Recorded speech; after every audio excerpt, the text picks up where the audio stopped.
શું તમે ક્યારેય એવા ઊંટ જોયા છે જે રણમાં દોડવાને બદલે દરિયાના મોજાઓ વચ્ચે આરામથી તરી શકે? હા, આ છે કચ્છના ખારાઈ ઊંટ.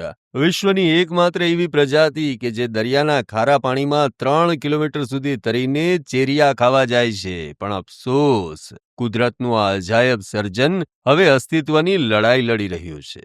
વર્ષ 2015માં જેની સંખ્યા 4000 હતી, તે આજે ઘટીને માત્ર 1000 આસપાસ રહી ગઈ છે. ભચાઉનું જંગી હોય કે અબડાસા હોય કે મુન્દ્રાનો દરિયા કિનારો, આ ઊંટ હવે ત્યાં ઓછા જોવા મળે છે.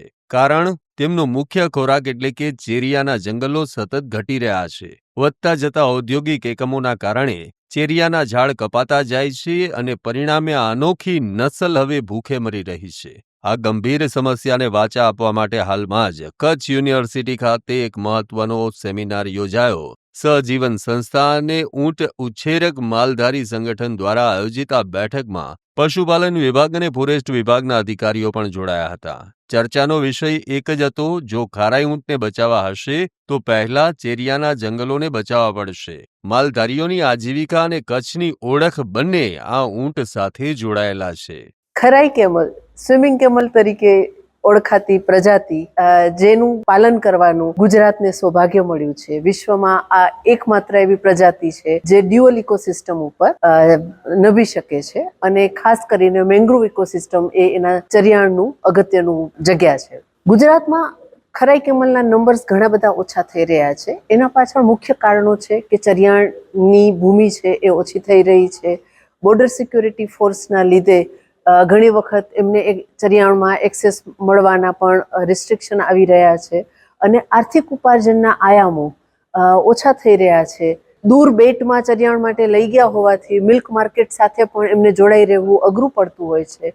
એટલે માલધારીઓ માટે બહુ અઘરું થઈ રહ્યું છે આ પ્રજાતિને સંરક્ષણ કરવું અને બચાવવું. સિવિલ સોસાયટી ઓર્ગેનાઇઝેશન છે અને સમુદાય આ ભેગા મળી અને એક પરામર્શ કરે અને દરેક વ્યક્તિ પોતાના દાયરામાં આવતી જવાબદારીનું વહન કરે તો આપણે આ એક ઇકોલોજીકલ અને સાંસ્કૃતિક વારસો બચાવી શકશું. એ સંદર્ભે આજે એક કન્સલ્ટેશનનું આયોજન કર્યું. છેલ્લા 2019ની વાત કરું તો આપણી પાસે કચ્છમાં 2000 થી 2200 જેવી ઊંટની સંખ્યા હતી, તો એ અત્યારે આવીને 1100 ઊંટ ઉપર મતલબ અહીંયા ટકી રહી છે. તો દિવસે ને દિવસે જે ખારાઈ ઊંટની સંખ્યા છે એ ઘટી રહી છે. ઊંટ માલધારીઓનું એવું કહેવું છે કે એ લોકોને એક ચરિયાણને જે પૂરા જે એક્સેસ મળવા છે એ નથી મળતા. અમુક પાણીના ત્યાં પ્રશ્નો છે, પાણી નથી મળતું. આજે રાષ્ટ્રીય સ્તરે એક ખારાઈ ઊંટના કન્ઝર્વેશન માટે પાર્ટિસિપેટ જે લોકલ સ્ટેક હોલ્ડર છે એ લોકો સાથે એક મિટિંગનું આયોજન કરવામાં આવ્યું છે. જેના આયોજનમાં સહજીવન સંસ્થાનું ઊંટ ઉછેરક માલધારી સંગઠન સાથે રહીને આ આયોજન કરેલ છે. આ સાથે જોડાયેલા મતલબ એમાં પશુપાલન ડિપાર્ટમેન્ટ છે, પછી ફોરેસ્ટ ડિપાર્ટમેન્ટ છે, પછી એને સંલગ્ન મતલબ ઊંટના જે પ્રજાતિને લગતા જે NBAGR છે, NRCC છે, તો એ લોકો સાથે મળી અને મતલબ ખારાઈ ઊંટના સંરક્ષણ માટેનું આખું એક આયોજન કરવામાં આવ્યું છે.